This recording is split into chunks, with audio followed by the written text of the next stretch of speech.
What do we think of when the country of Romania is mentioned? Communism? Nicolae Ceausescu and his extraordinary buildings? Maybe it's beer and palinka, meat with all the trimmings, or even some crazy Eastern European modern art. But Romania has maybe been unfairly tarnished with another legacy. It's connected with the supernatural.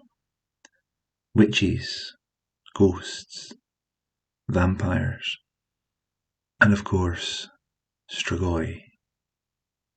So sit down, grab a drink, and let me tell you a Romanian ghost story. Bucharest is full of legends and mystery.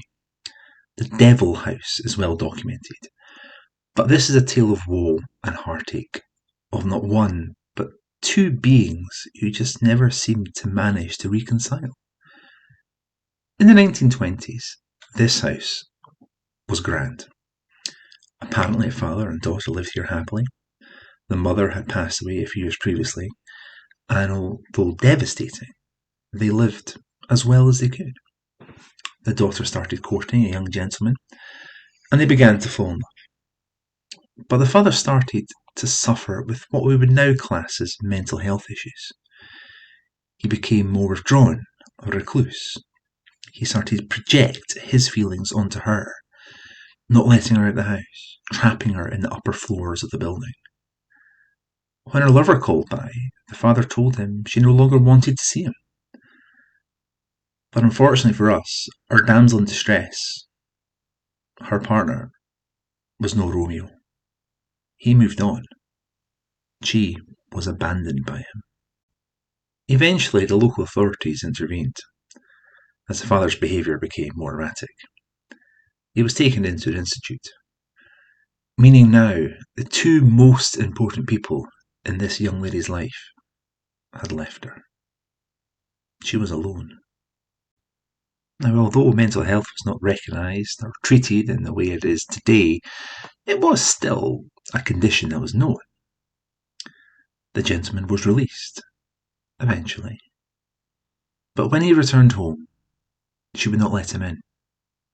He had caused too much pain. He found other accommodation, but every day he would come by asking for forgiveness, to be let into his house, to be reunited with his daughter. But she refused. The years passed, and eventually so did he. No more visits to the once happy house. It was not long after that she passed away herself, most likely of a heart broken by turmoil and abandonment, and the house lay empty. No immediate family for it to go to. The political situation at the time meant it was unclear who actually owned the house. Was it the state, the local government, a distant relative if such a thing existed? The house simply fell into disrepair. But then a man started to visit the house. Always at night, always in horrendous weather. If anyone's ever been to Bucharest, they will know it can be bitterly cold, with snow and ice. The man would stand outside, looking into the attic windows. Local people would go up to him and ask if he needed help. And he would always give the same answer. I used to live here, but I can't get in. As soon as the person speaking to him turned away or looked in another direction, he would vanish, like a puff of smoke in the wind. The visits were random. He would appear for days in a row, and then not for months. But on the days he wasn't there, people started to hear singing. A young female voice, just out of reach. And they were old songs, things not sung anymore.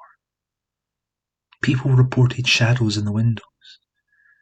And when a young man passed the front door, alone, it would open, and a voice would call a name.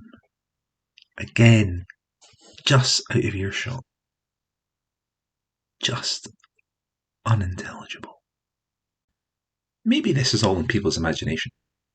Kids play in the house. People come by and look at it. A reminder of different times before concrete brutalism or modern glass structures. Who knows? But the house stands like this to this very day. Seemingly, two souls who can never meet and reconcile. Two damaged Strigoi. Now, maybe that isn't the scariest ghost story ever, but it certainly makes me feel emotional, tinge of sadness, and it is deeply believed by the people of this relatively quiet upmarket area of Bucharest. As I said, this was a ghost story, so we should probably end on a traditional Scottish ending, a jump. So, on the count of five, 5, 4, boo. Terrifying.